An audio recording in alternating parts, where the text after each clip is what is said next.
Okay, greetings, brothers and sisters. Thursday, April 17th. So, um, I uploaded this video yesterday, the video that's went up this morning, which is entitled Trump Copied Ketchup Gate from Miss Marple's Show.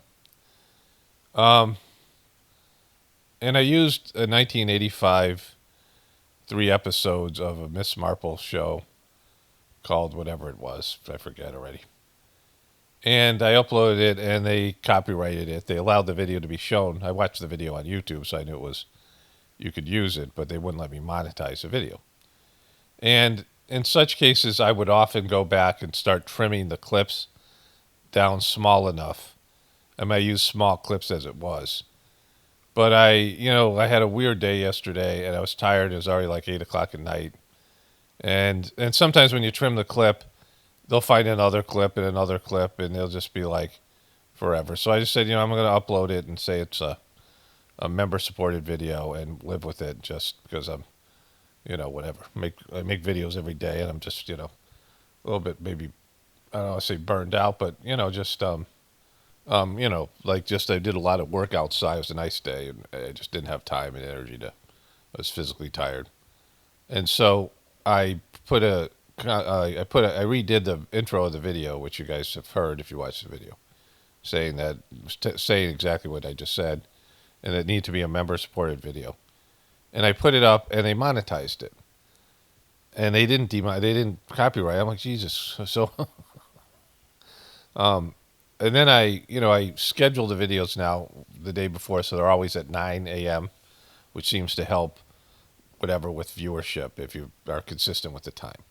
I make the video and then I upload it. Then I put it for 9 a.m. And I thought that I would check to see if it was monetized in the morning, and then I would leave a comment saying, I'll explain this in a short comment that it ended up did get monetized. But I had this weird night again, and I've been doing this stuff with thoughtlessness because it's part of the Sajmark stuff, and I'll include an audio about that. I'm going to make a separate video about this. Like, just the one thing that I've learned to do is I could just not think about anything for meditating. And I've been doing that, and it's really affected my sleep in weird ways. And my wife had a sore throat yesterday. She said it, she told me she was having a sore throat. And I woke up in the middle of the night, I was having just like, I've been still having trouble falling asleep, which is weird, but because I'm tired. And I woke up a little bit restless, and I did the having no thoughts again, went back to sleep. And I woke up again, and my throat hurt. And before I went to bed, I have these sprays, because I often get sore throats from talking, from overuse of my vocal cords or whatever. A combination of things, whatever it might be. And I have this propolis spray, and I have this echinacea golden seal stuff that's horrid. It tastes really bad. But I take them, I spray them in my throat, and usually that does the trick.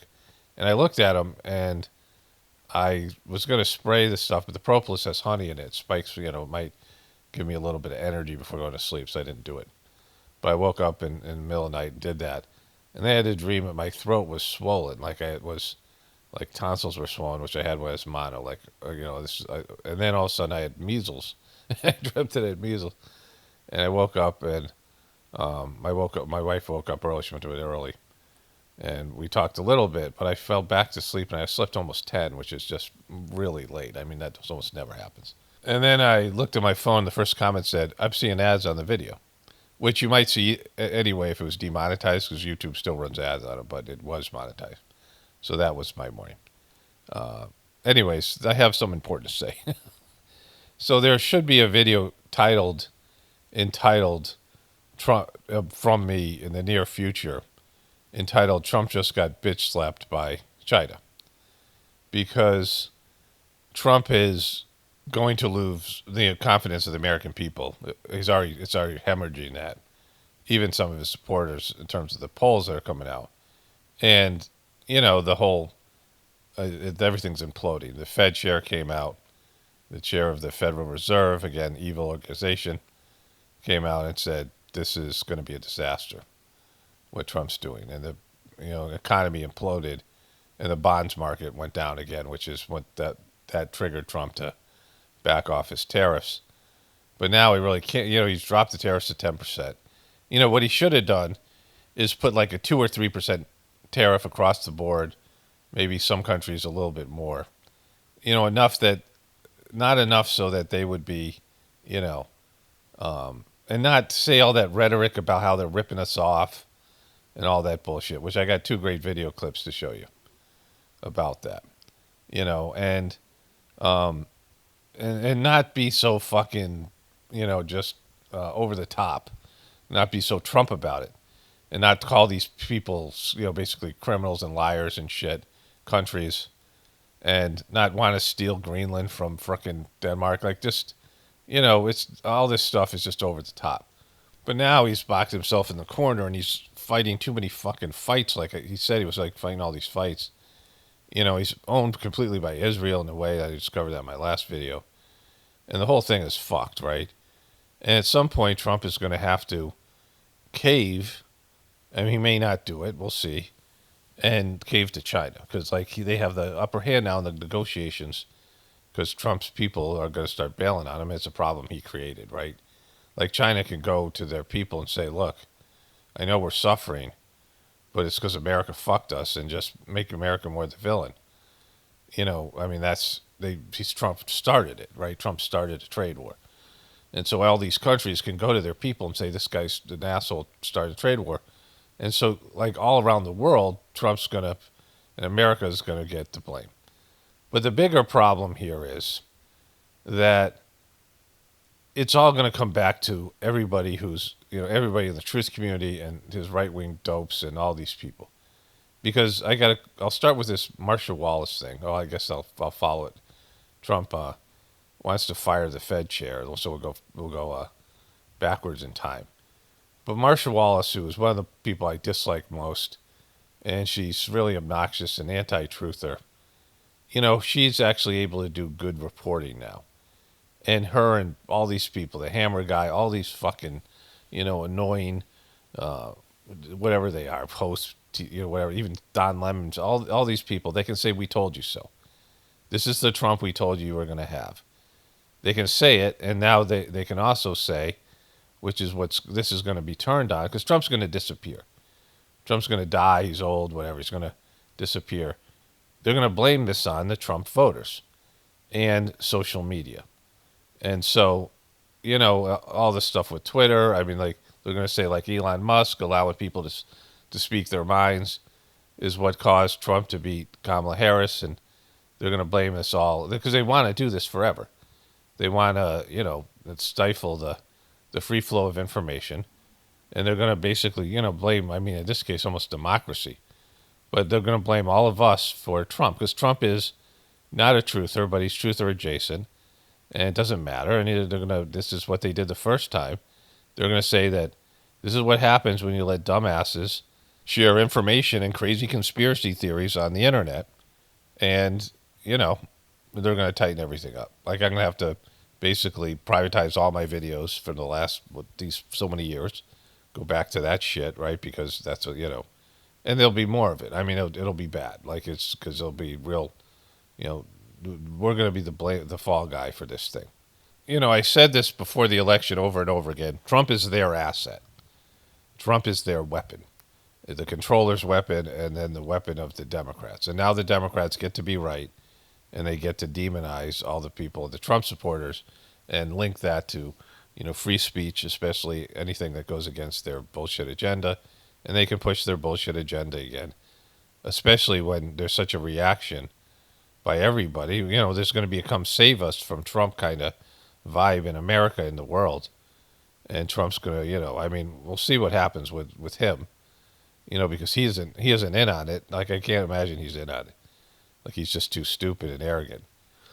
But, you know from everything that they've said, and that they can't compete. The CNN and MSNBC and regular news and regular stuff can't compete anymore with stuff that's being shared on social media. The content we're creating is far more compelling than what they are. And so they've basically said they can't survive I mean, they've pushed every possible chip in the they had in the the center of the table, and have banked on censorship in some way to save them from the internet because they can't compete. Their content isn't good enough. The only thing that they have is whenever there's a real crisis, whenever people are freaked out, they run back to traditional shit. Traditional media, traditional medicine, all these things, right? They run back to the doctor that I mean, when they get cancer or whatever, because they don't believe in their, new age shit anymore because it's not working. People like during COVID, they ran back, all these people who for years did alternative medicine ran back to, they were freaked out about COVID, these things. And they do this, with mainstream media. When shit hits the fan, they run back and, oh, tell us what to do. Tell us the truth, when they freak out, collective freak out. I mean, lots of people in the truth community run back to their traditional stuff because, the beast. So if Trump is their asset, he's doing what they want him to do. And he got elected through this process of, social media, and Elon Musk opened up Twitter and changing it because they were censoring him before, the free flow of information. Kamala Harris had twice as much money as Trump, but Trump had all the social media stuff he had, all the podcasts he went on, all the broadcasts he went on, all these, male stuff that's all these guys, the incel kind of people and all that stuff that Trump's embracing, all the angry men who being demonized, all these angry young men who don't have a future, who are told they're pieces of shit and they have toxic masculinity, all those guys, the Paul brothers and the various other podcasts he went on, all that stuff, the Joe Rogan stuff, all these things that are, and all the truther stuff that he's connected to, and then the QBs and all that stuff. And so it's to demonize and stop those movements, right? Because we know how the Democrats, like, they didn't even want to make men a part of the people that they serve, right? So, all these things. Weaken the military, push their social agenda, so they get to be, right now they're right. They're right about Trump. Trump is what they said he was going to be. He's way worse and way, much more unhinged than he was before. And so that's where we're at, and that could only end in one way, with the, social media people, me and everyone else, all of us getting the blame for this kind of stuff. That, our ability to have free speech led to the Trump disaster. And, people aren't mature enough to understand how to rule the world and to govern, and, they don't know anything about economic policies. And they let this motherfucker tariff the economy into oblivion, the global economy. And then they get to take down the whole thing, which they want to do anyway. So blame it on Trump and Trumpers. You see who they're going to blame. They're going to blame Trump, and then they're going to blame the people that prop Trump up, which is people on the internet. And that's, it's right there in front of us. Okay, so I have an update on the chicks. I'm going to do my YouTube video clips first, just the flow of the video. I also found our first Morel Mushroom of the year. So we'll do the farm stuff afterwards. Let's get into the... We do have breaking news this morning. I got to say, it's breaking news that made the market sit up straight. President Trump, just a short time ago, declared on social media that the termination of Federal Reserve Chair Jerome Powell, quote, cannot come fast enough. Okay, so this is how Trump is dealing with criticism, which we now know, which he always deals with. Like, Trump and his people have this arrogant attitude like they're God. They're just right about everything. And they're dopes. They're really dopey. And anybody that opposes them needs to get fired, needs to get replaced, needs to get censored. And it's the worst thing that he could do, right? And so, other than the Trumpers, he doesn't have anybody else. Like, everybody else has left him. Anybody who voted for him because they thought he'd do a better job than Biden. Anybody who was, I'm a slight Republican and I don't like Kamala Harris, whatever it is, right? All the independents, all these people. It doesn't matter because, if Trump's not running again, he's going to get hammered in the midterm elections, and then it'll be just a shit show from there because, there'll be impeachments. And once the Democrats get power again in the House and the Senate, which will be, they'll get both. So it's going to be a mess by then. It'll probably be too late. But they are taking this attitude that if you criticize us, you oppose us, we're going to go nuclear on you, which is, a sign of weakness. And it would maybe be okay. It's not really ever okay to be like that. And you don't have to be like that when you're right. You don't have to be like that when you're doing a good job, when you're not a fraud. Like Trump's a fraud, and they are, in denial of it. Like they kind of all believe, I think. I mean, some of the people, I'm sure, like RFK Jr. and Tulsi Gabbard, people who weren't, they came along because the Democratic Party dumped them, right? But, some of the other people are aware. I think J.D. Vance must be a little bit aware because he's smart, much smarter than Trump. But, I mean, the rest of them are just, they've all drunk the Kool-Aid, and they're going off to the Fed, right? And the Fed sucks.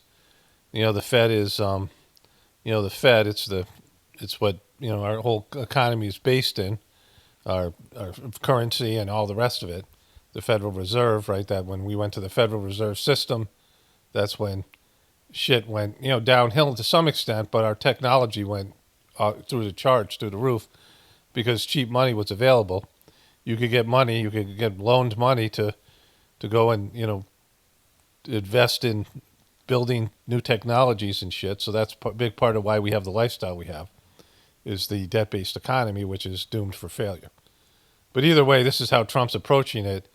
We're going to go back in time in some of these other videos before he made this statement. But he got hammered by the Fed chief who said his economic policies are a disaster. So these are the strongest words the president has said out loud or written out loud, floating the idea of dismissing the Fed chair, a move that's legally questionable. Not clear he could fire him if he wanted to. The timing also crucial. It comes just after Powell very publicly warned that the Fed would be in a tough spot as the president's tariffs raised prices and weaken the economy. He says prices likely will go up. It will likely slow down economic growth, and consumers do bear the costs of these tariffs. Let's get right to CNN's Elena Treen at the White House for this much more public front and assault on Jerome Powell. Elena. That's right. This is really, I think, a breaking point of their relationship, or really hitting a fever pitch, I should say, with what the president is saying this morning. Just to read a little bit of what he wrote. He wrote, quote, Jerome Powell of the Fed, who is always too late and wrong, he said that in all caps, yesterday issued a report which was another and typical complete mess. He went on to say that Powell's termination could not come fast enough. Now, as you mentioned, John, this comes just... Okay, so I'm going to get the whole thing. I want to see the whole Truth Social post, and then we'll move on to the next thing. This would be the perfect time for Fed Chairman Jerome Powell to cut interest rates. He's always late, but he could now change his image, and quickly. Energy prices are down, interest rates are down, inflation is down, even eggs are down 69%, and jobs are up, all within moments. A big win for America. Cut interest rates, Jerome, and stop playing politics. So here's another one. Donald J. Trump. The EBC is expected to cut interest rates for the 7th time, and yet too late, Jerome Powell. That's his new nickname for the guy. Too late, Jerome Powell of the Fed, always too late and wrong. Yesterday issued a report which was another typical complete mess. Oil prices are down, groceries, even eggs are down, and U.S. is getting rich on tariffs. Too late should have lowered interest rates like the EBC long ago, but he should certainly lower them now. Powell's termination can't come fast enough. And so this is like typical Trump stuff, like just having a spaz in the middle of the night, like a Kanye meltdown on Twitter, on Truth Social, because now he's got his own social media thing, right? Emotional, stupid, triggered, not thinking things through. And, the American people are going to bail on him. And whether that affects him and his people, whether they just get more insulated, they just get more like culty in their behavior, which is probably the case. But at some point, like, he's going to realize he's fucked himself, right? And he's fucked the rest of us. And that he's not the guy that he thought he was. Like, he's not going to realize that, but it's going to be there. Like, all the people around him are going to realize he's not some fucking genius, that the tariffs were a moronic idea. And he could have went about it in a much more subtle way. But going, nuclear, going, like on these people like Canada going after, Canada and Europe and these other allies and, calling them thieves and, all that stuff. Like it just, again, it was funny. Like I used to like this stuff in this first term, but now it's like a fucking disaster. Still a little bit funny, but it's not effective. Like he's not a good leader. He's just, an emotionally, and like the lack of curiosity and the lack of knowledge. He's not like, you either have to be somebody who's well researched, who does a lot of research, or is connected to God, has good intuition, and just gets things right. You can be somebody who can just see things. Like I have some of that ability, some of the things that I say, because I'm connected to divinity, and this information comes to me. And that can be anybody. If you cultivate a relationship with the divinity within you, everybody can do this to whatever extent, whatever your specific way of doing it is. Everybody can do this. But I got this kind of astringent thing in I ate a whole bunch of dandelion flowers and leaves in my. It's like I got a little bit of a astringent in my mouth. It's causing me to, I don't know, talk differently. But you can be a person who everyone can connect to divinity and have this information come to them. God will show you things, and you ask questions of God, and God will show you things.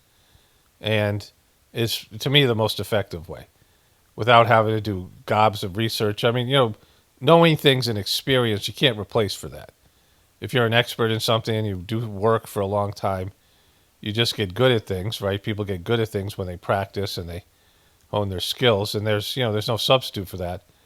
But somebody who's connected to divinity can shortcut a lot of that stuff, and you'll never know the stuff like an expert will. Like I can't defend my statements about how I know things because I don't really know them. Like it's, I don't have some vast knowledge on a lot of these subjects. I might have more so now that I talk about these things and read these things on a daily basis. I have some expertise and knowledge from doing this work.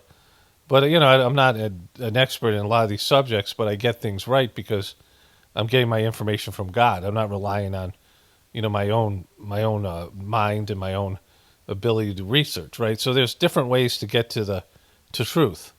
The best way is through God, but, also through your life experience and training and things.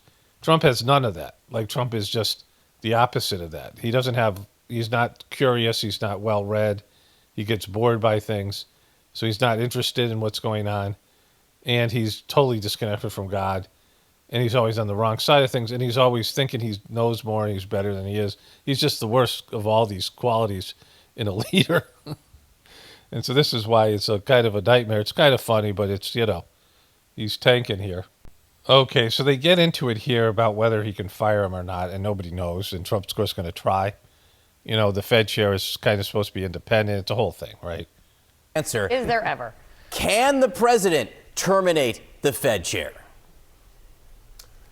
Well, the simple legal answer, John, is we don't know for sure. If you look at the state of law as it exists at this moment here, as we sit. See, this is what's great about Trump, is that he's going to press all these limits.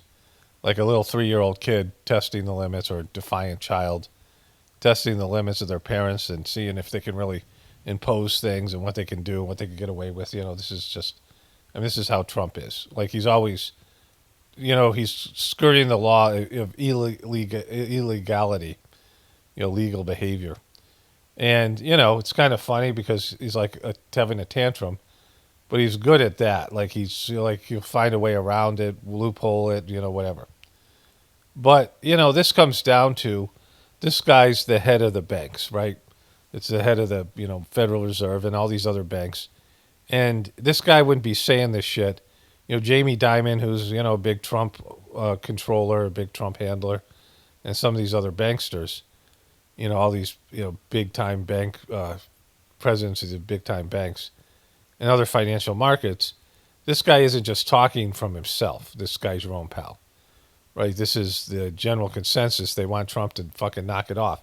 And Trump's, saying fuck you to him, but he's also saying fuck you to Jamie Dimon and all these other banks, and these things. And they all realize that Trump's going to fuck up their thing, which is, partly what they want him to do, maybe, whatever element of the bigger long-term plan of the controllers to take down America. But he's being. This is like an act to tell Trump to to back down a little bit, and maybe Trump will. Like sometimes he will, and we'll see.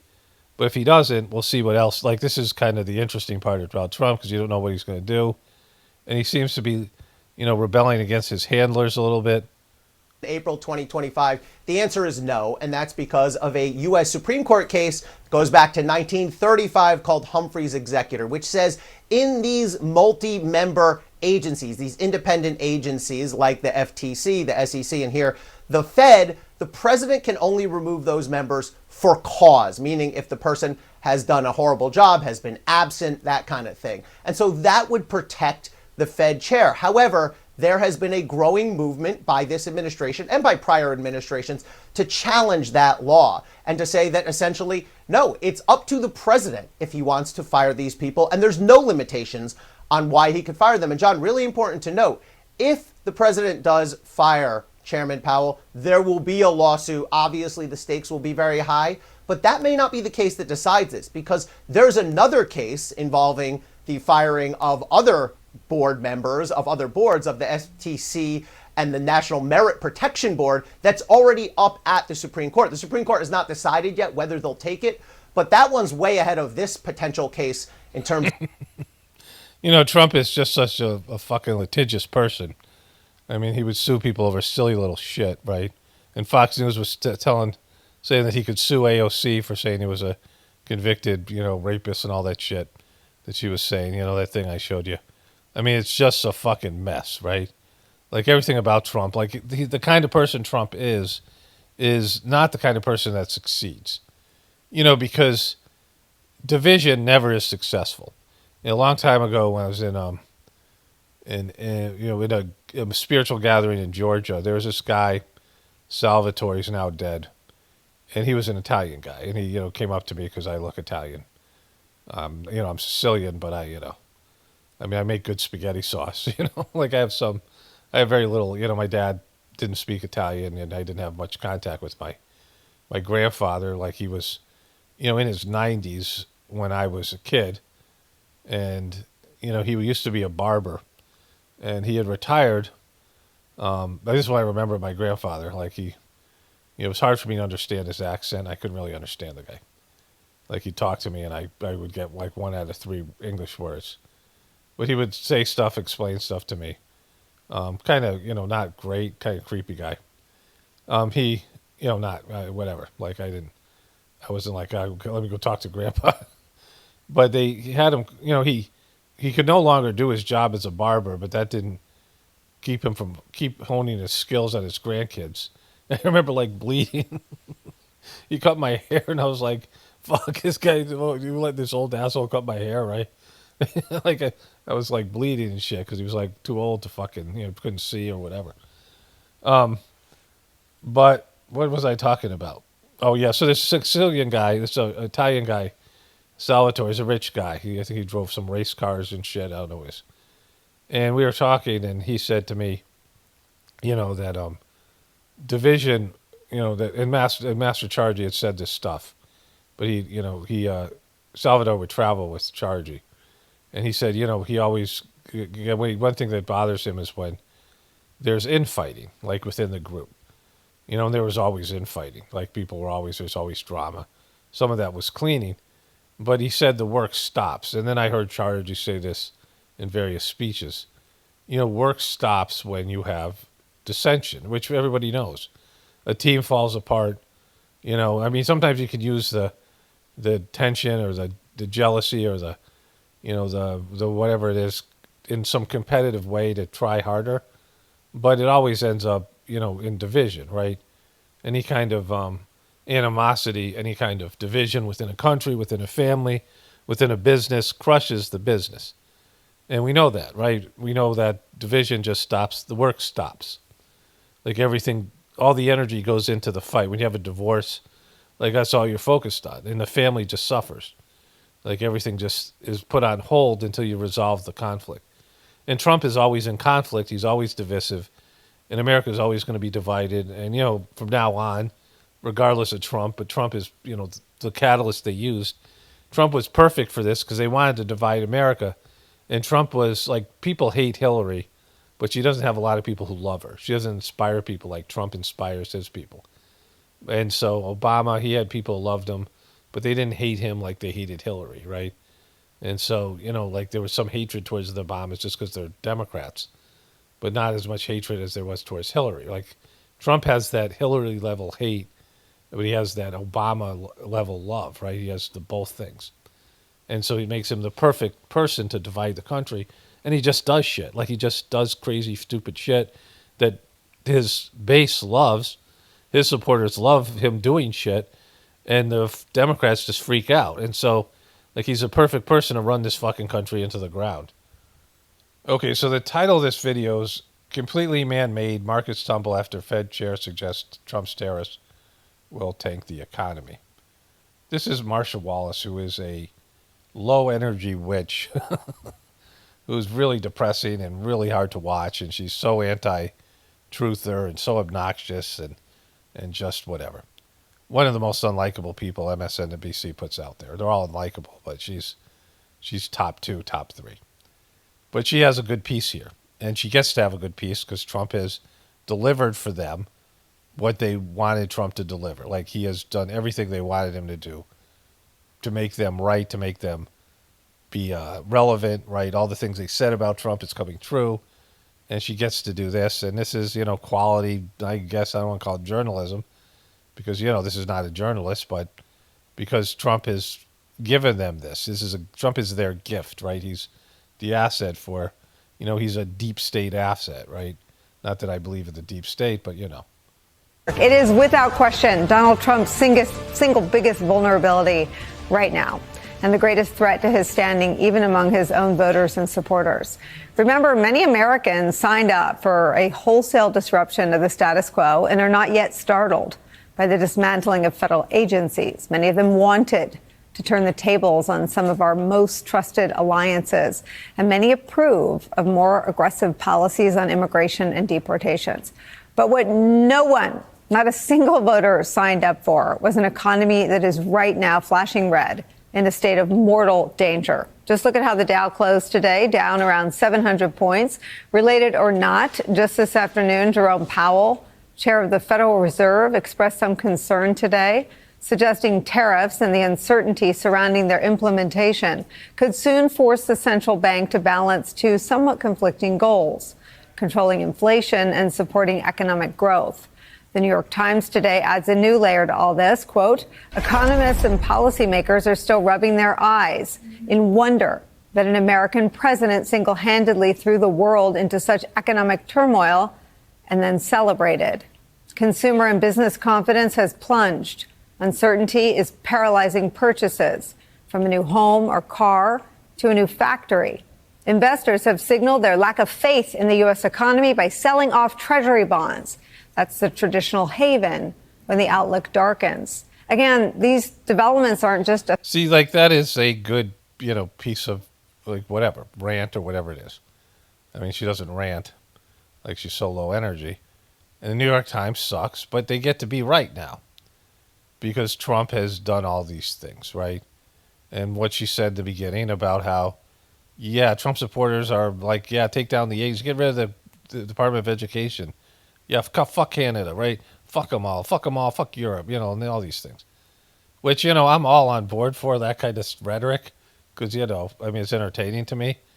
But, there's a stability within the system, that a fragile system, that you have to keep it stable. And Trump is completely unstable. He's unhinged, which would be great first term Trump, right? But now and again, he's doing God's work, like I always say. God wants, the plan here has to be get rid of a system that's taking humanity in the wrong direction and fucking the world over, and just, an anti-God system. The system is demonic on every level. Like, it goes against divine laws. It doesn't include God in it. A bogus bullshit religion that has been completely compromised, where people say, no, this is, that stupid woman painting Trump, is Christians worshiping this Trump painting like he's some divine angel because of his political, ideology and these beliefs that you agree with, right? But we have a system that's predicated on you believing it's a great system or a strong system or a safe system, and it's not as fragile as it is. And once you lose faith in the system, which is what's happening, it's faith is hemorrhaging in the system, then everything falls apart because it's a perception-based system. It keeps on going as long as you perceive that it's indestructible and it's a good, strong system. But as soon as people lose that, blind faith, which most truthers have already lost that, and more people will, then it becomes like, well, what do I got to do? I better start grabbing shit. And then they realize you don't have shit to grab. The bank doesn't have your money, and it's worthless money, and there's just nothing there. And then everything topples. And that's what Trump is doing, and that's what they want Trump to do, right? And they want to blame it on us for, thinking outside the box and saying, this is what happens when you guys think for yourselves. This is what happens. You guys don't let us control everything. And then they install all these controlling type of rules and things, regulations. And then even worse, right, where they're searching you, you have to show your papers on the street, and they confine you to 15-minute cities, and you'll own nothing and love it, like the WAAF said, right? A threat to the people of this country and our nation's general sense of self and well-being. They also happen to represent what could be the gravest threat to Donald Trump's political standing ever since he came down the escalator. Recent polling suggests Trump is underwater on the economy. 56% of Americans disapprove of his handling of it. There's a lot of dumb fucking people out there. And a lot of people just don't know what's going on, right? So they're not paying attention. I used to not care about the news unless something big happened because I just didn't care about it and it didn't affect me. And I'd like to go back to that at some point after I stopped making these videos. But of course, we're in the full-blown apocalypse, so I'm probably in it till just whatever, the internet goes off or whatever it is, right? But the 44%, how could you be thinking he's doing a good job? Trump's handling the economy. You think any person can kind of figure out the basic principles of tariffs, that it's a tax that's going to go to the government, right?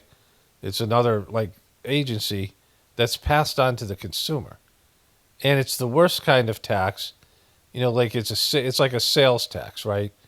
And so when you go to a sales, when a state puts a big heavy sales tax on everything, if America did that, it hurts the poor people, right? Because pretty much everybody pays, rich people have different ways of spending their money. And a smaller percentage of their income goes to buying the goods they need to survive, right? If you're making $1 million a year, well, what are you spending? $100,000 on goods like that? Not even, on foods and things like this, right? And so the sales tax doesn't take as much as their income as it will if you're a person that's just, all your money goes into. If you're a person who's living paycheck to paycheck, then pretty much everything, then your rent, and I'm not even sure that would qualify under some sales taxes. There'll be sales tax on all your, most of your income. Over half of what you're spending your money on will be taxed, where it's going to be 5% or 10% on it. So it's called a regressive tax. And tariffs are like that.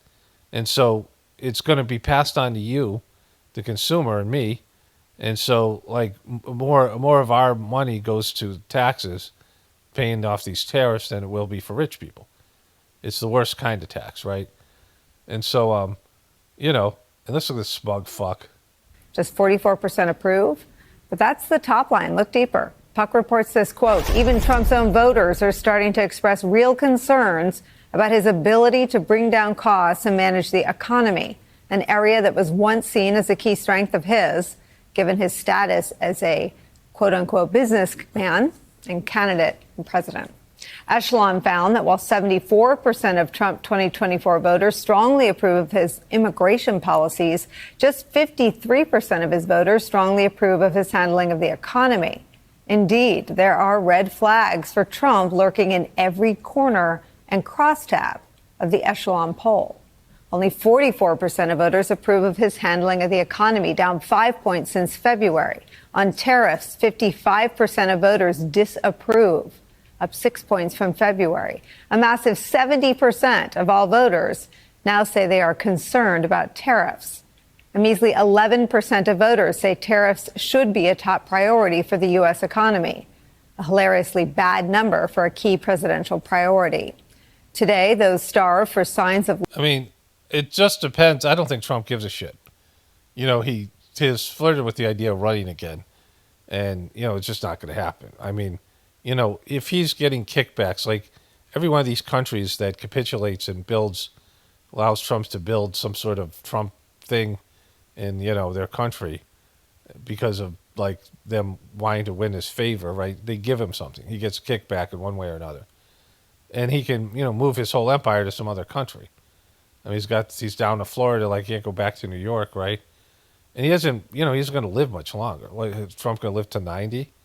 You know, and just, there's a point where you go all, who's Gene Hackman, right? Where you don't even recognize the guy. You know, when I saw my dad, I didn't see my dad for like 5 years, and he looked like Gene Hackman. Like some shriveled up, old, skinny, like fucking, you know, barely functioning, like no longer able to keep weight on and just not able to digest your food. And you're just, you know, you're being kept alive by medications and shit when there should be organ failure. I mean, you should have been dead long ago. Like just this fear of death and you know, a medical system that keeps you alive just long enough to suck up whatever resources you have left to pass on to your family, right? That kind of bullshit. And so, you know, Trump is at that place. Like I mean, if that guy's right and Trump did a lot of coke and he's snorting whatever it is, Ambien or whatever the fuck it is, you know, that stuff. I don't know what it was. That he's, you know, a drug addict. I mean, you know, Trump says he's a clean whatever he is. But, you know, he doesn't eat well. He eats at fucking McDonald's. I mean, like we see him, he buy a McDonald's and he likes that shit. And so, you know, he's not somebody maybe he has some good genetics, but that's, you know, he's in his 80s. And so whatever's going to happen with Trump, he might just be like, fuck you to the voters.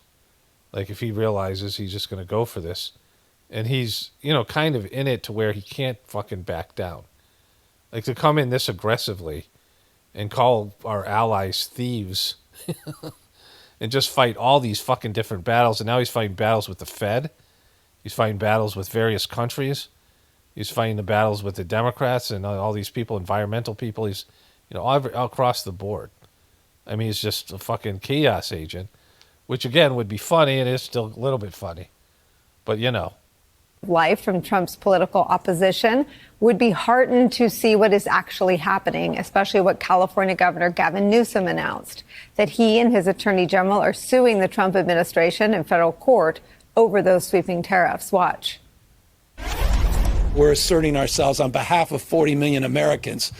And I imagine if you caucus those 40 million Americans, you'd find few, I don't care where they were in the last election, that are celebrating this uncertainty, that are celebrating the largest tax increase in modern U.S. history.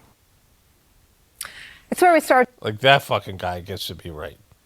You know, because the tariffs are fucking, like Trump, not only are they bad policy, but they, you know, again, he could have added a little bit of a tariff, you know, 2%, like across the board, generating more income for the government, you know, helping domestic products, not, you know, raising the prices that much, you know, where the imports would still be a little bit cheaper, but you could buy domestic products now with just a little bit more money, you know, something like that. Then something that's not going to topple the economy.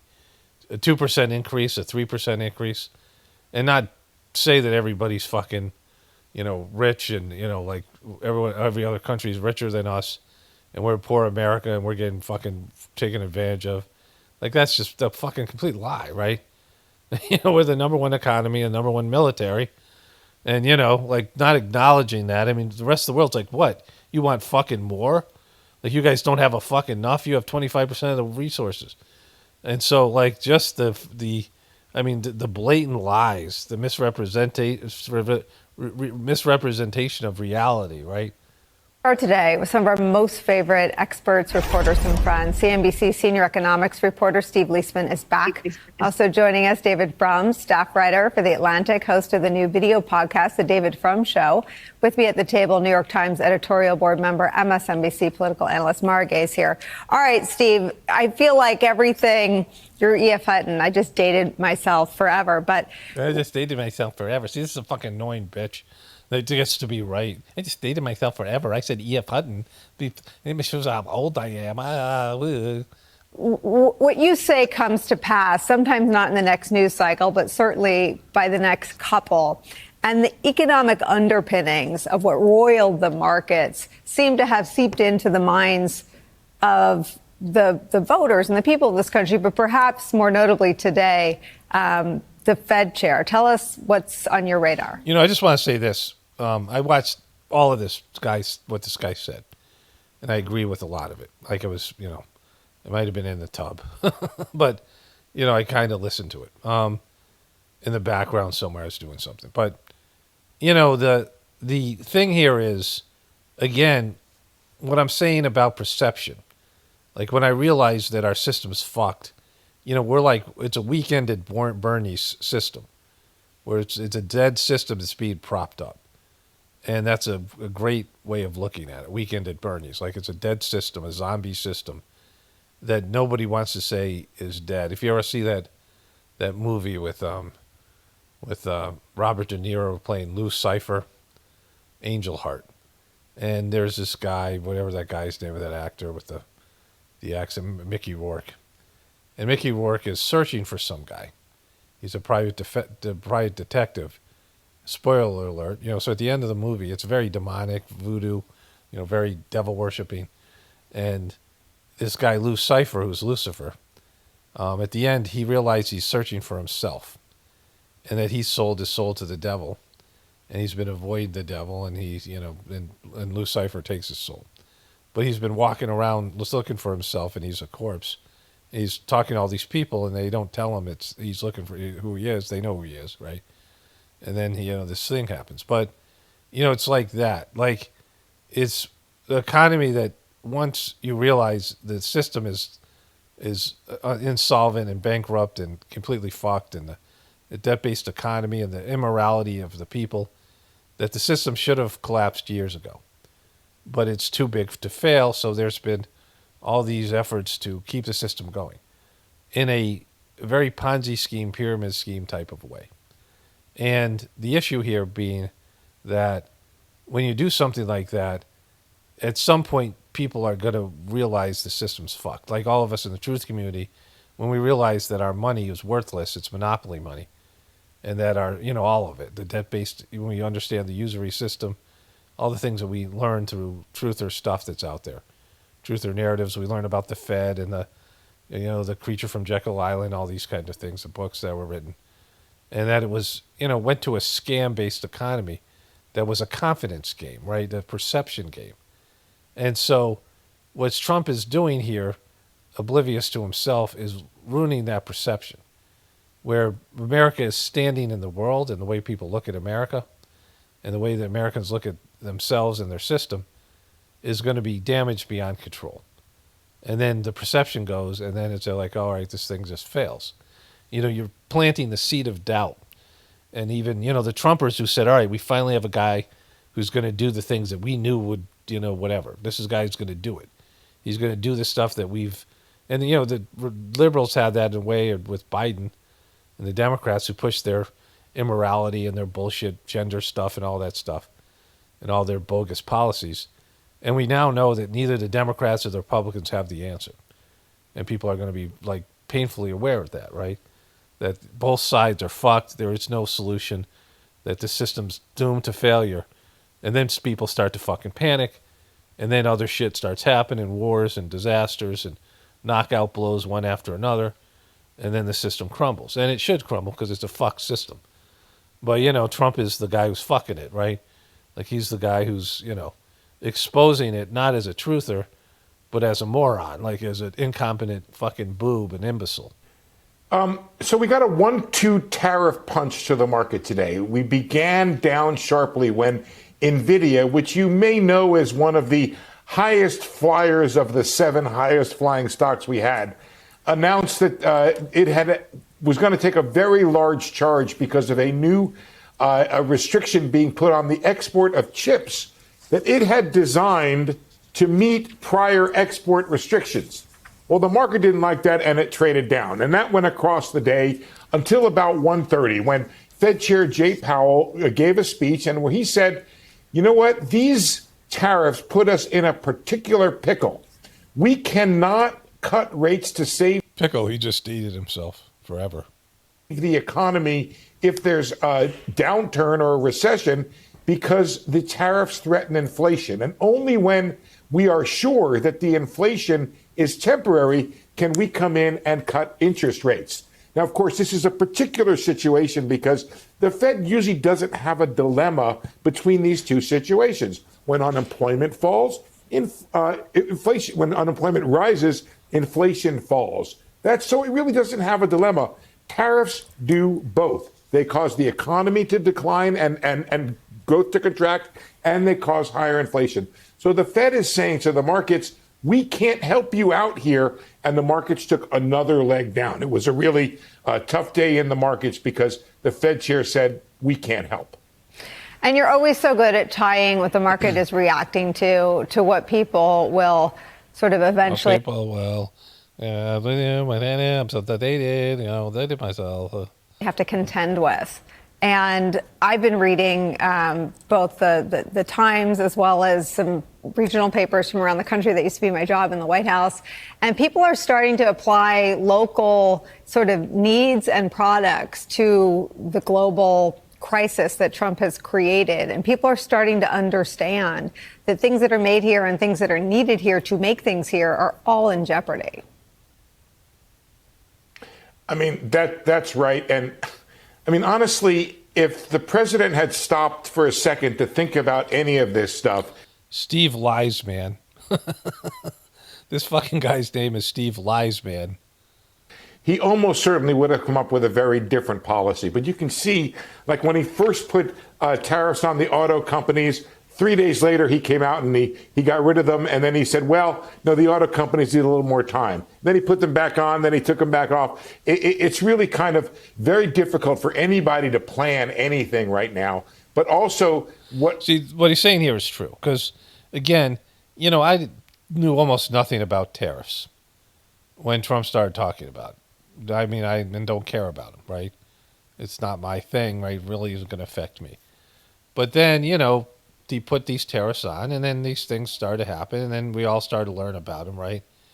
But the thing with Trump is, he does this is his negotiation style where he is in a power position, where he can bully somebody else, where he has a better chance in a legal fight, if Trump breaks his contract with somebody, the guy doesn't want to pay lawyers' fees, a company doesn't want to pay lawyers' fees, a vendor, right? Somebody who has less resources, less money, less of a public figure, and he'll go out and demonize somebody publicly, that he's in a fight with.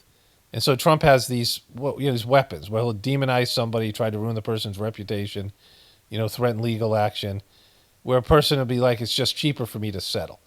And Trump is just, it's dealing in bad faith. But that doesn't work on the global scale. And also Trump threatens things that he's not going to do. He threatens to go nuclear on something or somebody. And then the person capitulates, and then he's able to bully them into doing whatever he wants. But, that doesn't work with economic policy or laws where you apply a tariff and then you say, oh, these people over here get exemptions, or these people over there get exemptions. But then, he might pull those exemptions back. He's just, like, you can't trust the guy. He's very impulsive. You could do something to piss him off if you don't, do what he wants you to do, whatever it is. And so Apple and them, NVIDIA, they had these, they were given an exemption, but then some of the stuff isn't, like some of the chips that he's saying with NVIDIA don't apply to that exemption. So, like he's learning as he puts these tariffs, what the tariffs do. Like Trump doesn't know the effects of these tariffs, right? And he does things in such a haphazard way, like some king who's sitting in some back room totally detached from reality, making arbitrary decisions, often drunk and impulsive. And so Trump's case, drunk on power and impulsive, and his mind's breaking down. And he's not good at stuff. He doesn't know shit, right? And so, you got a bunch of people that believe in him because he's told them exactly what they want to hear, and they think he's one of them when he's not. And so the whole thing's fucked, right? Because he's, like I said, he's a chaos agent. And I said this, you never know what Trump's going to do when he gets elected. You don't. Then Trump doesn't even know. And then what he'll do when reactions happen and what way he'll react to things. And, how little information he'll actually have about what he's doing. We're learning is just how reliant we are on the imports that we get. If we could have been making it here, we would have been making it here. But there's something I looked at, Nicole, which I think is instructive. There's a thing called raw metals, the making of steel. And there's also fabricated metals. There are 4 times more employees that are working with the raw metals in fabricating it than there are the people who are making the raw steel. So we get these things in, we make profit from it, and we sell it, and we make money. And that's why, I'm sorry, but contrary to what the president says, we're one of the richest countries in the world. We are not poor. Those other countries are not taking advantage of us. That's not what's happening right now. Sure, there are places where we could possibly have a better relationship. But the idea of blowing everything up and then saying, okay, we're going to negotiate it. Well, you just get what you get. You mess around and then you find out. And what we're finding out is that these trade relationships are very important to big companies. And I think what you just said, Nicole, is okay. So this guy said what I said, and anybody should know this. And there might be Americans out there who think that we're being screwed over by all these countries, but we're not. Like every president before Trump was a bad negotiator, and not just the president, but everyone else. And they're just looting America. We're 5% of the population using 25% of the resources. But what he said here is there's more money in taking raw materials like steel and then making them into things here and selling those things. It was more employees that in terms of the people who mine the steel and export it, there are more employees, 4 times more employees making shit out of it, right? And so when you raise the steel prices, then you fuck all these people making, the industry that fabricates steel, and that makes sense. Like I would, again, knowing nothing about it, these things just make sense. And I know some about this, right? And I know there are businesses out there suffering because they have to import multiple things to make whatever they're making here. So there's manufacturing businesses that are fucked, that are American manufacturing businesses that have to get things from overseas because we either don't have them here or they're cheaper, much cheaper to get from overseas. And Trump didn't consider any of these things because I don't think Trump cares at all about America or the economy. Trump cares about himself, and I don't even know if he cares about his legacy all that much. I think he does, but not as much as it is about, him being this great businessman, whatever the fuck he thinks he is, his own delusion about himself, and then making money and scamming people, which is what Trump does. And so let's finish with Lies Man here. Really significant that individual Americans are finding out just how important these trade relationships are. What is the posture of sort of the largest retailers in the country? I mean, my son plays travel baseball, so you go into lots of places, and Walmart is where if you forgot something you need, if you forgot a glove or a sock, they have that. If you need groceries, they have that. I mean, they can be sort of a beating heart of just about anywhere you go. These recognizable retailers that have everything on the shelves at affordable prices. What is the prospect for their ability? What's happening with her hair? Like right there. To sustain prices and sustain. It's like fucking Bride of Frankenstein shit going on. Supply. Well, they're warning about all of that. They're warning that their profits may not be so high, maybe lower than they had been. They're worried about the supply of things. It's interesting you use that word supply, Nicole, because what happened. Okay, so regardless of any of these things, people should see the way Trump is reacting to this, that he's losing confidence, right? Like when the Fed chair comes out and says this and he goes, let's fire the fucking guy. Now, for dumbasses and impulsive people and, yeah, fucking Trump's right, go get him, Trump, fuck those guys. And it's us against the world people who, feel like they've been marginalized in some way, and the future is leaving them behind. Angry white poor people and various groups of people, Christians, these people that see the liberals in this battle between Jesus and the devil, and Jesus is Trump and the devil is the Democratic Party and the liberals and the media. These kind of ways that people have a thinking that Trump is their hero. And they don't understand shit, and they don't want to find out, and they just listen to Trump and his people and Marjorie Taylor Greene and dumbasses like that. Those people can't be helped, and they're never going to figure it out. But the rest of the people see that, it is a perception game, and even if Trump did this whole thing, did everything the way he's doing it, without the flip flopping and without the just less over the top, without the rhetoric.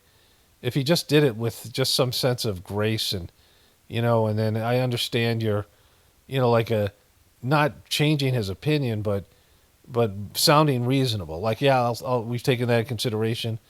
Not going ballistic and nuclear on every person that fucking criticizes him, and not being just like a total little batshit little bitch, right? Like that.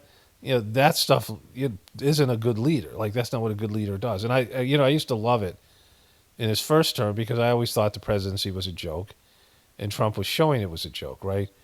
That key moment, like this is the epitome of everything that I loved about the Trump's presidency. Let me show you the tweet here. So this is December 9th, 2020, so about a month after he lost the election. If somebody cheated in the election, which the Democrats did, why wouldn't the election be immediately overturned? ? How can a country be run like this, right? It was the ultimate of showing that he is powerless. That is a powerless little guy, handled, and that the presidency, Joe Biden's saying all the time, I'm going to get in trouble for this. I'm going to get in trouble. From who? Who's telling you you're in trouble, right? I'm going to get in trouble. And so, somebody who's completely handled. How can a country be run like this? The president's saying that. And so everyone thinking the president's the most powerful person, and Trump, they just ran him out of there.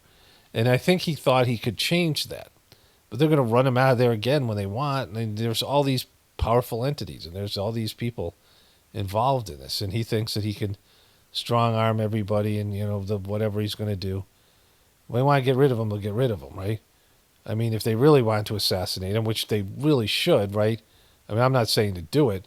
I'm saying that all these people who are in control of a system, if they really wanted America not to go down the shitter, that's what they would do. Or they don't even have to assassinate him by killing him. They can assassinate him in every possible way, right? Fox News will turn on him. They'll tell Fox News is handled, right? They'll tell Fox News to turn on him. What happens when Fox News turns on him? And then all his bloggers and Trumpers, people lose confidence in him. He has nowhere to go, and then they just start. Congress can turn on him, right? The Republicans in the House can turn on him. What happens when the other Republicans are like, oh, we got to distance ourselves? And they've been ordered to do this by their handlers. There's people that run all these people and agencies. The Fed's saying fuck you to him right now and his tariffs.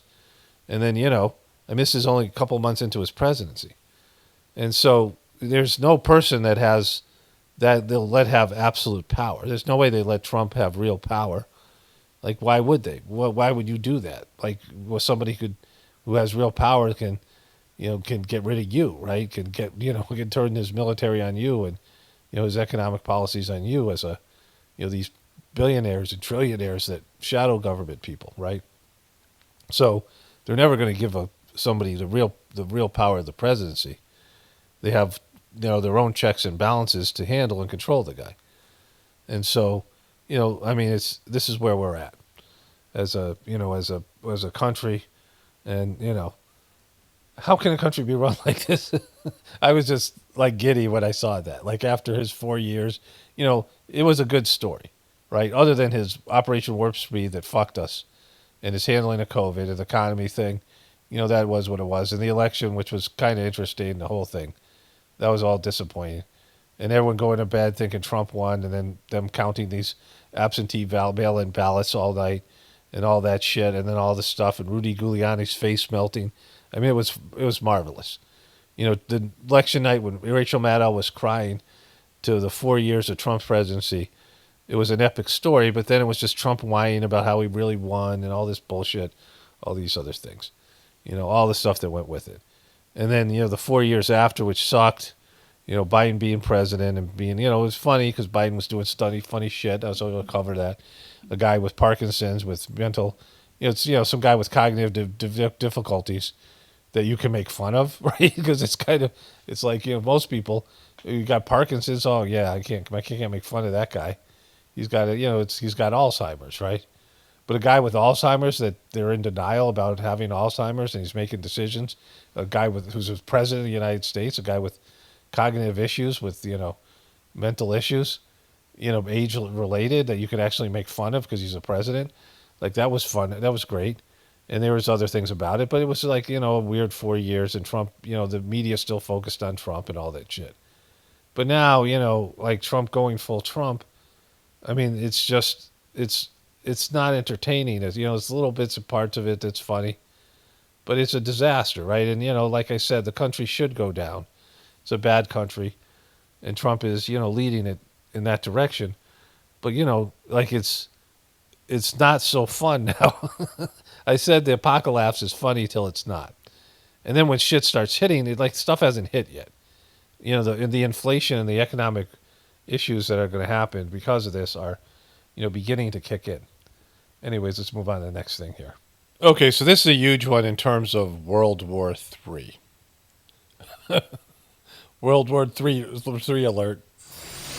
Breaking news this hour about Israel, Iran, and the President of the United States, as the New York Times is now reporting Israel had plans to strike Iran's nuclear sites as soon as next month. But President Trump put the kibosh on that in favor of negotiating with Iran, something that we've seen him talk about in recent days, including inside the Oval Office just on Monday. One of the reporters who broke that story, the New York Times' Maggie Haberman, is here with me tonight. They always got this depressed looking. What is your reporting show about just how close Israel was to moving ahead with this? Sure. So there's a team of us who reported on this story, and Israel wanted to move ahead with these strikes, but really couldn't do it without U.S. support. And that was widely known within the Trump administration.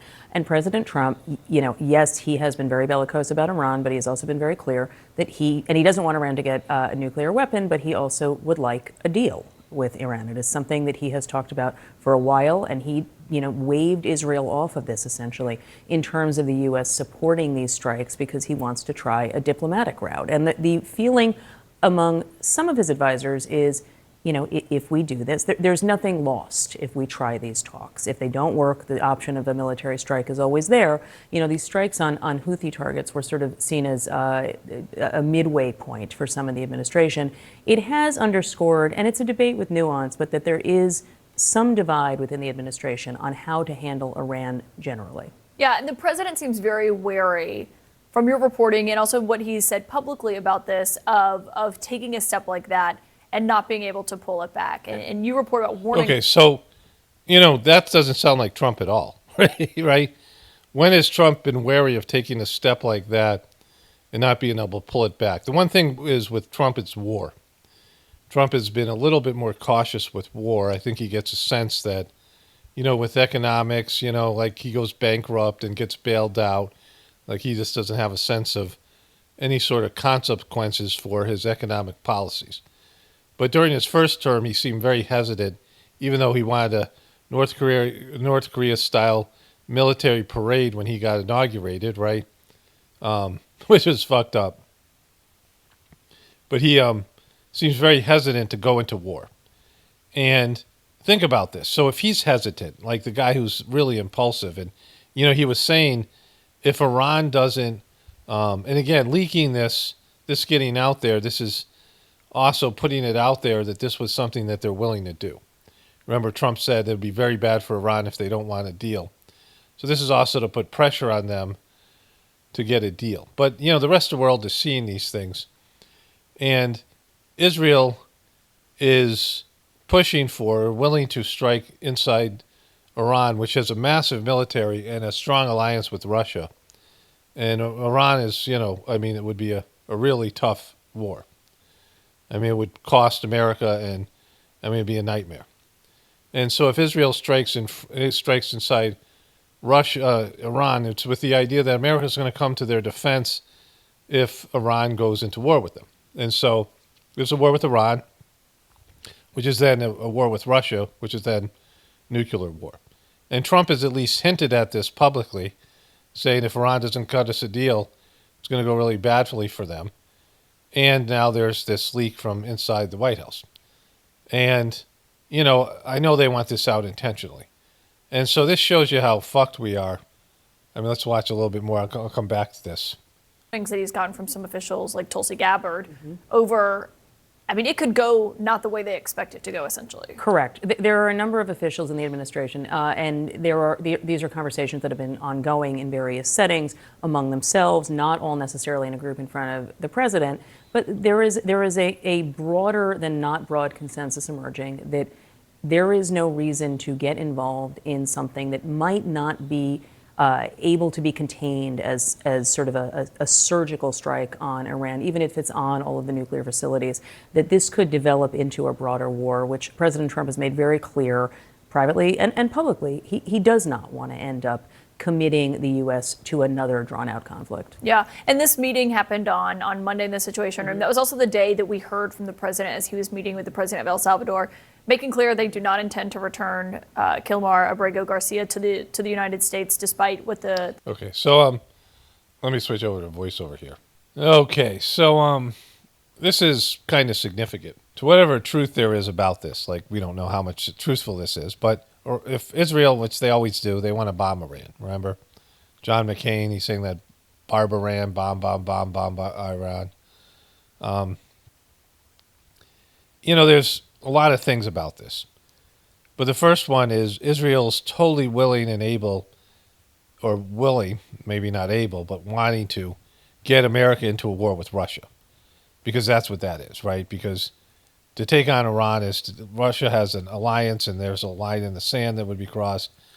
And so all these things, these tariffs, all this bullshit that Trump's doing, it hasn't really hit us price-wise. I mean, the stock market, yes, and these other things. But when you start seeing the prices go up for various things, you see the damage that these relationships are done. The damage is being done to the relationships with allies. All these things will kick in at once, and then there will be in World War III with Russia, right? So Israel, like whatever this thing that was leaked, Israel's willing to have it be put out there. Like this is a bad cop, good cop thing, right? Where Israel's the bad cop and Trump is the good cop, where he's negotiating with. We got to get a deal going because Israel wants to, I don't want to bomb you guys, but, fuck, this guy's a maniac over here. This is, it's Mel Gibson over there, that fucking thing where he played a crazy cop. Lethal Weapon. These little guys over there, they're crazy motherfuckers. I'm trying to let's get a deal so we don't have to deal with that shit, right? So whatever. That's the negotiating part about this. The issue here is, and I covered this in my last video, the video from yesterday entitled, let me see what the title is here, Trump copied Ketchupgate from Miss Marple's show. And I cover the stuff extensively about Israel, which you wouldn't get from that title. But, the things with Trump are the economy, the tariffs, and Israel. Like these are for truthers and people who are seeking the truth, these are the deal breakers, right? That Trump, his lying, it's overall lying, like he lies all the fucking time. And his lies don't benefit us, right? And us being, we'll be the fall guy for everybody who's doing alternative media or anybody who's questioning the government and questioning the authority. They're like, this is what happens when you go, that's stuff I said earlier. But for truthers specifically, it's what he's doing in terms of the economy. I mean, all these policies that he has that are anti-truther stuff, right? And censorship is another thing. Even though he's censoring people that aren't, that are on the left, that's still bad. Like, you can't censor anybody. Like, once you censor one group, then you can like there's a rule that applies to everybody. And it's the First Amendment.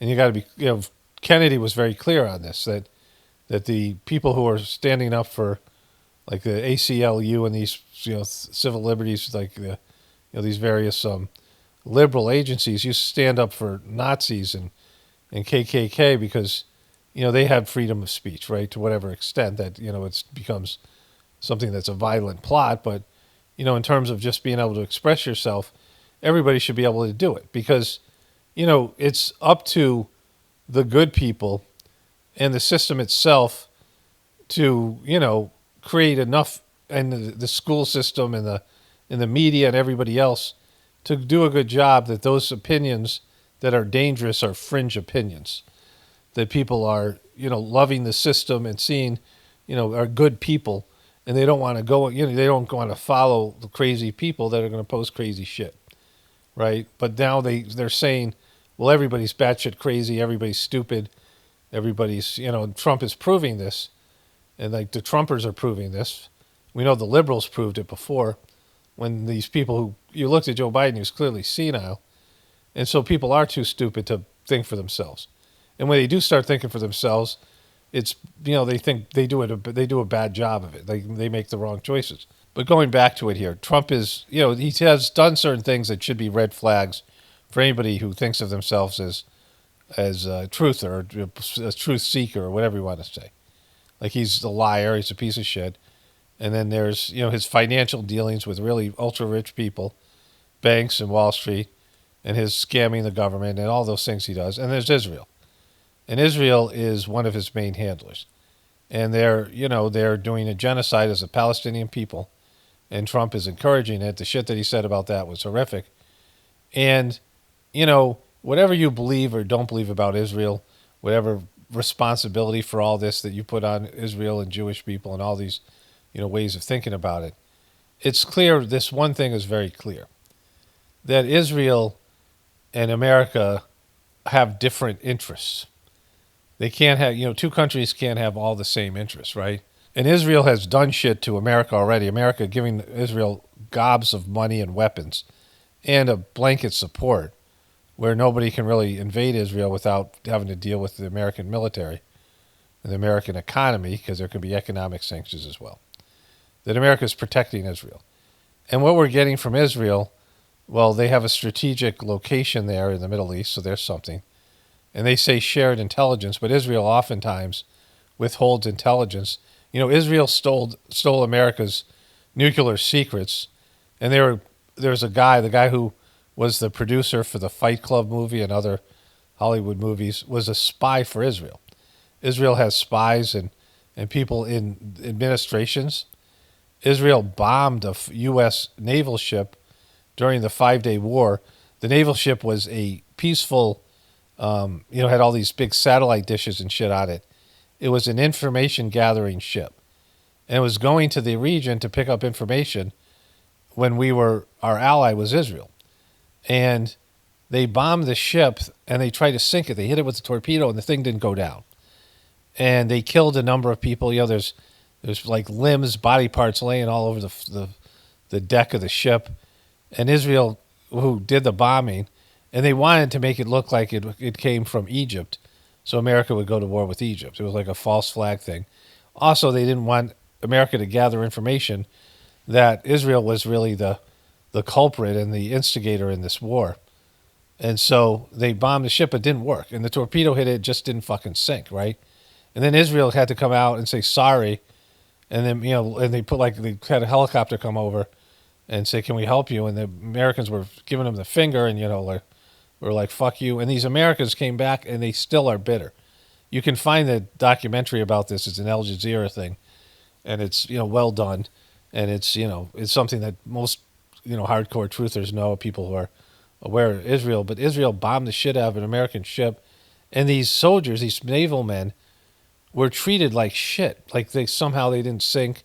It's another indication that Israel probably had something to do with the JFK assassination, because LBJ, Lyndon Baines Johnson, who became the president, he was a vice president under Kennedy, had his nuts in his chin when he found out. First, when they found out the ship was being bombed, he said, scramble everything. And they sent all these fighter jets over to bomb the shit out of Egypt.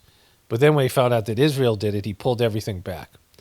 And then he was negotiating a settlement with Israel. And Israel did a dickish thing, giving $6 million for the damage they caused, one for every death of the the Holocaust, like fucking making about the like what a dickish move on their part, right? I mean, fucked up shit, right? But during the negotiations, Lyndon LBJ found out that someone in his cabinet was leaking information, all the strategy that he was doing. He realized he had an Israeli spy in his cabinet and it freaked him out, and he totally backed off of Israel instead of like bombing the shit out of them or cutting them. Like there was an act of war, and this element of Israel owning America through various influences, there's proof of that because of things like that, right?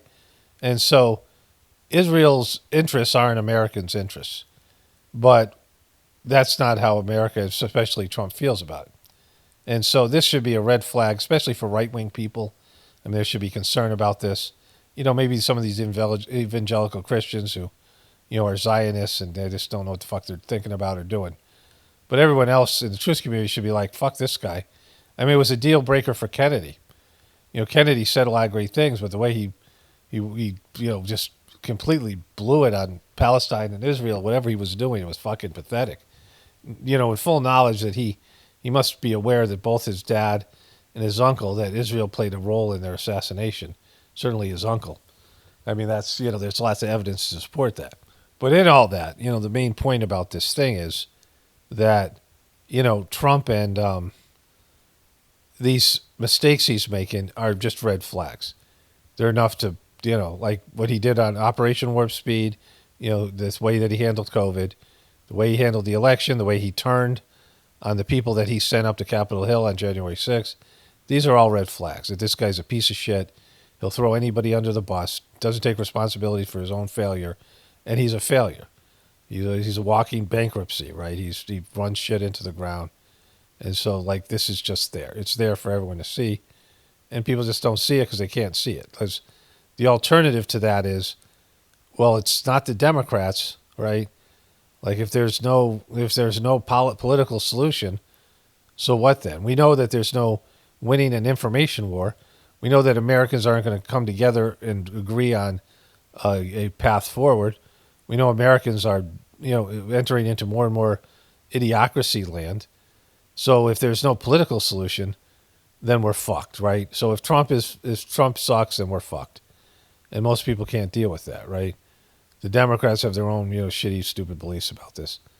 But that's where the Americans are at. So, Trump has threw out a lot of grenades. Remember I talked about how that the Democratic Party had 2 grenades. They fucked themselves. That were time-release grenades. The first one was Joe Biden's senility. The only way Joe Biden wins that first election, regardless of any cheating or non-cheating or whatever happened there, but the only way he wins the election is if the COVID lockdowns prevent him from having to go out and campaign and show his senility because he was already melting down. And so they got him in the office and they were able to hide him away, and the media was, capitulating with his senility and all of it. And they handled him and they used him and they got everything they could out of him. But then he created a grenade for them when he made Kamala Harris his vice president. Remember, he said he was going to pick a woman, and they got pressure because of his support in the black community that had to be a woman of color. And so he picked Kamala, who he knew, because it's come out now, that he knew that nobody liked. And she was an insurance policy that they wouldn't try to get him out of there. I mean, it was maybe not from him, but his people, at least, whatever he could understand about the process. But they picked somebody that nobody wanted as president. And the Democratic Party didn't want to get rid of Joe Biden when they were stuck with Kamala Harris. But then as Joe Biden's grenade exploded, remember I talked about this, of his age and his senility, they had the second grenade, which was Kamala Harris was the next in line. And vice presidents usually don't become presidents. It's a logical next step, but, they nominated Hillary Clinton, who was Obama's Secretary of State, over Biden, who was his vice president. Most time vice presidents, you remember Dan Quayle, right? Most time vice presidents don't even run for presidency. Al Gore lost and, all these people. George Herbert Walker Bush was Reagan's vice president, and he became president for one term. But the majority of times, vice presidents are there to act like a a dope or a clown to distract from the president, right? They take a lot of heat. They make a lot of mistakes. They're like a shield for the president. Joe Biden played the fool for Obama. And so, Kamala Harris, there was no thought of her being, they knew she sucked. Like they all did. She didn't, she had to drop out of the primary. Nobody liked her. And so this is what I'm talking about with grenades, and the grenades exploded. And again, whatever staged, whatever scripted, whatever it is, Trump has these grenades coming. The effects of the tariffs, the effects of his, all the shit he's done. He could have gotten rid of thousands of governmental employees that really are just, sucking off the teat of the American government. Like he could do a great job with that, but he only has to fire or destroy some agency that's really matters, and where that has an effect where they can show that which Trump is responsible for that. And so all these things, he's fighting all these wars. He's getting into all these, economic wars and tariff wars and all this shit with these countries. He's pissing off all these people. And these things are all going to be time-release grenades for the Trump administration in America down the road. Like he's making mistakes. He's doing shit that's going to cause problems. We know they mishandled classified information. And so there's the incompetence around it, an unwillingness to take responsibility for everything, and not having quality control. So he has a lot of dopes running things, a lot of fucking morons, a lot of, all believing in this Trump cult, and that somehow he's, these people believe that he's divinely ordained to save America, and he's clearly not. And so there's a lot of shit that's going to implode and explode down the road. And so with that, now Israel's saying, first chance they get, they're bombing Iran and creating World War III. And so this is where we're at as a country.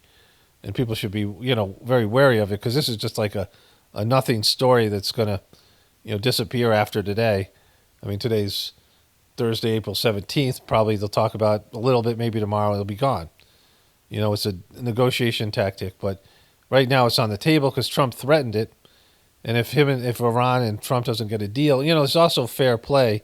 America destroyed Iran. I talk about this so often. I'm not going to say, with Operation Ajax and all that shit with Mossadegh, like we fucked Iran. The way Iran is today is because of what America did to Iran before. Regime change and all the bullshit that doesn't work. So, it's not fair to Iran, to not take responsibility for fucking over their country years ago and leaving it the way it is now. The people of Iran know, they know that they were screwed over by America, that had no business getting involved with their leadership. A moderate democratic leader in Iran was a much more, was like a Saudi Arabia-like country, even better. Anyway, so there's that. I mean, this is, there's no good news. It's just fucking one bad thing after another, right? The things that he did that are good, like the gender stuff, those are long behind us. And now everything Trump's doing and what's happened in the world is, he's an incompetent boob. And thank God that he's a little bit resistant on war. He definitely has more, he's a little bit more careful on war than he is on some of these other things. But if we get into a war as weak as we are economically, getting bitch slapped by China, and then the lack of support of the American people that see a, cratering economy, and all of a sudden we're going to war on behalf of Israel, I mean, Trump will be like he'll have, single-digit approval ratings. I mean, even his people will start bailing on him. And then he'll just, show that he's not a good leader. There'll be crises that he can't deal with. He didn't really have any crises. The one crisis he had, the economy got better under him because he deregulated everything. But that was a short-lived issue. Inflation has come about because of that. He undid all the regulations that caused the regulations that were there because of the 2008 economic collapse in the derivatives market, and because he's handled by banksters, he deregulated all that. His big crisis was COVID, and he failed the Operation Warp Speed and the lockdowns, and he just was totally worked on that. And then he failed the whole election thing. I mean, he failed everything, and because he's a failure, he's a loser. He's a guy who goes bankrupt. He's a walking bankruptcy, and so that's where America's headed. Okay, so I have some quirky things I want to get to here. So here's this. We turn now to that remarkable scientific breakthrough. 13,000 years after the last dire wolf walked the earth, scientists say they've now brought them back. Here's our chief national. So this is something you shouldn't do. Like, did you not watch Jurassic Park? And this is actually going to be involved with that right here. So, correspondent back up and with the video tonight. Tonight, a howl dire wolf. I mean, it's a horrible name, right? For something that's gone extinct. 13,000 years in the making. In a first for science, biotech company Colossal Biosciences says it brought the extinct dire wolf back to life. A species why did they have permission to do that? That hasn't walked the earth since the Stone Age. The dire wolf is the first de-extinct species. Well known from HBO's hit show Game of Thrones, ABC News given exclusive access into Colossal's lab in Dallas, where scientists are using genes from gray wolves to create dire wolves. So again, how is this a good idea, right? I could understand something had gone extinct because of humankind recently. Like, there's a lot of things going extinct because of man's, trampling on the environment and things like that, right? I can understand maybe trying to save those things or bring those things back to life. But something that's been extinct for this long, you've got to leave it alone, right? Taken a gray wolf genome, a gray wolf cell, which is already genetically 99.5% identical to dire wolves, and we've edited those cells at multiple places in its DNA sequence to contain the dire wolf version of the DNA. That animal looks again. This is another form of cloning. Like a dire wolf, it will behave like a dire wolf, and it is a dire wolf. Now, 7 months old, dire wolves Romulus and Remus eating well and getting bigger every day. And David, the company tells us they're not stopping there. They plan to have woolly mammoths roaming the earth again. Oh, fuck, right? Of course you do. Jurassic Park 2.0. So there's that. So Apple TV has kind of good programming, but it's so slanted liberally. Some of the shows are better than other shows, but they all have such a liberal slant to them. But I really enjoyed this trailer, but it doesn't bode well for, let's just watch it here. I am a security unit, or SEC unit. I was built to protect and obey humans, and humans are idiots. Kaboom. But now that I've hacked my programming, I can do whatever I want. The name of this thing is Murderbot. As long as they don't find out. Now, let's... All right, you get the idea. It looks pretty good, but, the whole thing happens. You can watch the rest of the trailer if you're interested. It looks like it's going to be light and hopefully not all that, woke, but you never know with Apple. So this guy is called Crazy Rocket Man, and this video is entitled Rocket Man Riding the Rocket Board. So he has this rocket, and then he starts riding it. And he's also carrying a selfie stick. He only has one hand on the steering wheel. And you can see the fucking pipe is glowing here, right? It's kicked off. Like the rocket burns out, whatever propulsion system. He's on a fucking road here. He sees there are cars behind him. And he's just going there. Apparently he has one on a sled. It looks like Santa Claus. But he just builds these rockets, and he gets millions of views. I mean, look at the heat coming off this thing, right? This pipe, it starts off here. It's silver. Ends up here.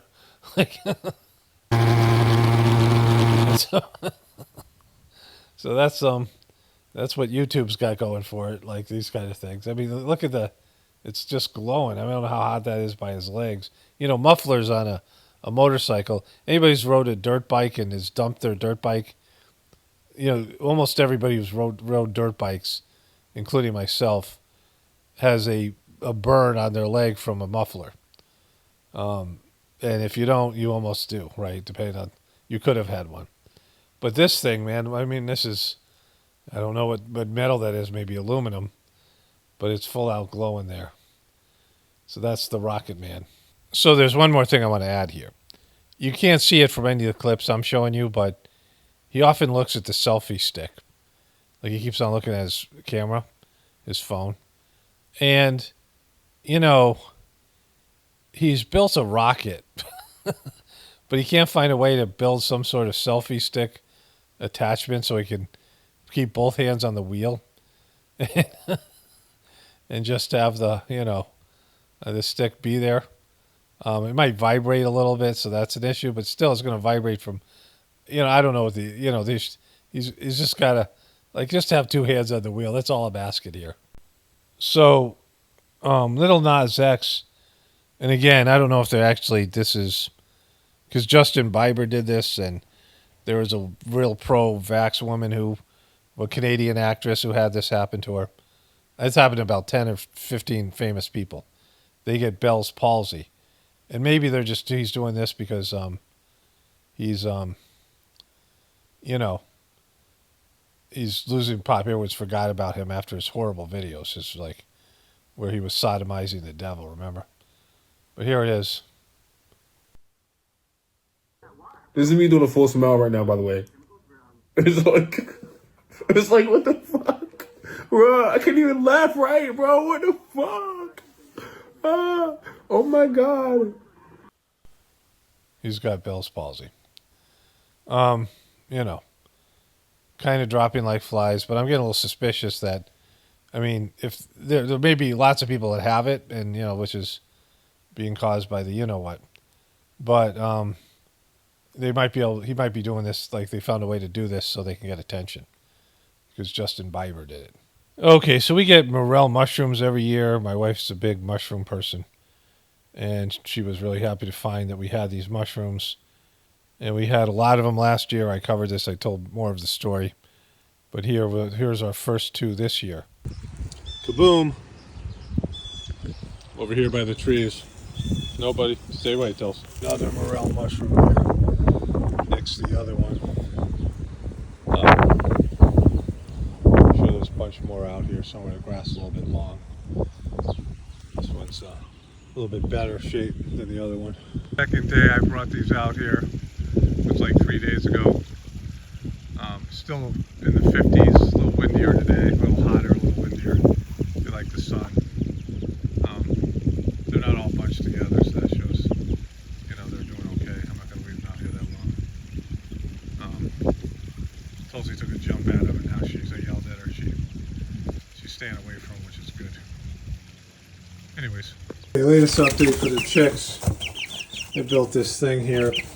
The cardboard boxes are, they just get wrecked, and they're flipping it over, and, they're jumping off of it and stuff, so this thing's going to be much better. I don't know if they can get on top. They probably can.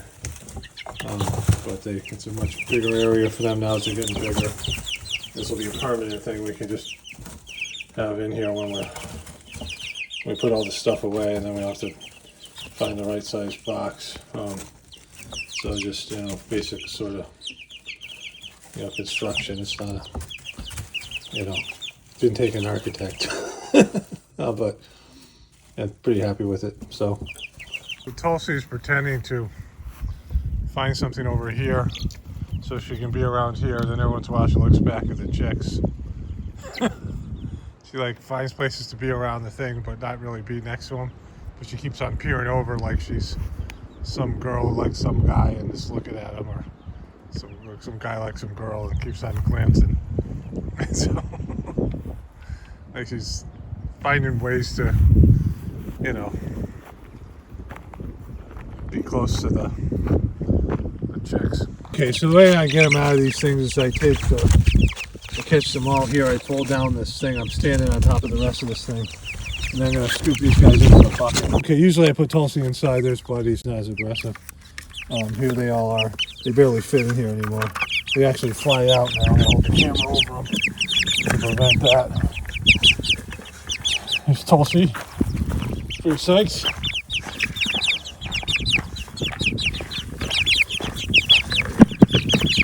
So this is the setup we have in here. We're in a greenhouse.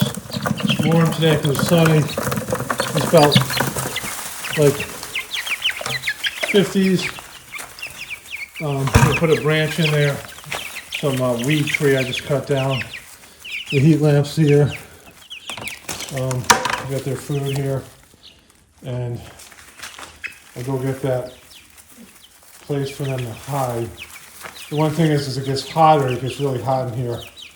She has to leave the door open, but they'll probably be outside. That guy's probably a rooster there. You can see he's got a kicking comb. It's a little bit bigger than the other ones. See his comb's already pretty well developed.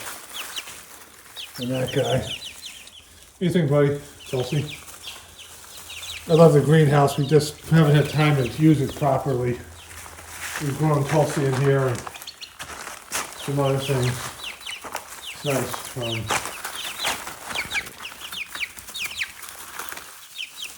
That's to do with the pond right there. So he might be. And there's another guy with the pond. So there's probably two roosters, and it's hard to say. Some of them might be just further developed. So, but yeah, they'll be happy in here. They weren't really all that cold. It's getting nippy out. It's 6 o'clock at night now, and yeah, we got it going on here. Yeah, you can see the wood thing that I made for them is working well, but they're getting on top of it and pooping all over it, so that's a constant thing. This is their new home. They got so much more room here. The water's kept clean and less chips. They were a little bit cold last night. Keep this screen out. You can't even really see the screen here so much, but there's a screen that's plastic, so we got to make sure it doesn't melt. It'd be a disaster. Catch on fire or whatever.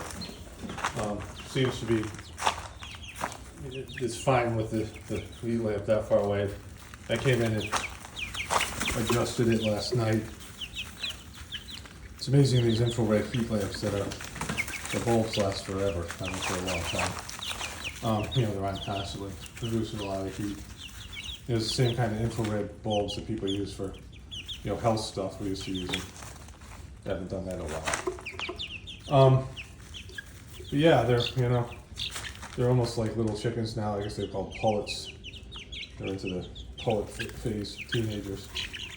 Tulsi's been sitting here for about a minute. I forgot to keep an eye on her. Chicks are here. She's there. And she wants to be close to them. She doesn't want to get too close because she knows she can't jump at them. They're getting a little bigger now, so I think she kind of recognizes her chickens. They'll nip at the chickens if they're fighting over. They like the chicken food. What are you doing, Tulsi? So, she's having an existential crisis. So the chicks are, I'm going to wrap this one up here, but the chicks, they have, their little fur. They have fur, which is their potential feathers. They're just, they're undeveloped feathers. And they start growing their feathers, and they develop the ability to fly the wings, and, they're harder to contain, and they start being more aggressive with each other, pecking order. And so, you can bring them out, and I forget what the temperature is. And also, when you bring them out and they get a little bit cold, it encourages them to grow their feathers more quickly. Like if it's starting to get cold, they'll do whatever they do. Like they molt and things. Unfortunately, sometimes they molt in the fall. It's a weird thing, but then, But chickens are pretty good with the cold. And so, the more time they can spend out time eating grass and finding bugs and scratching and free ranging and being out in the sun, the healthier they are.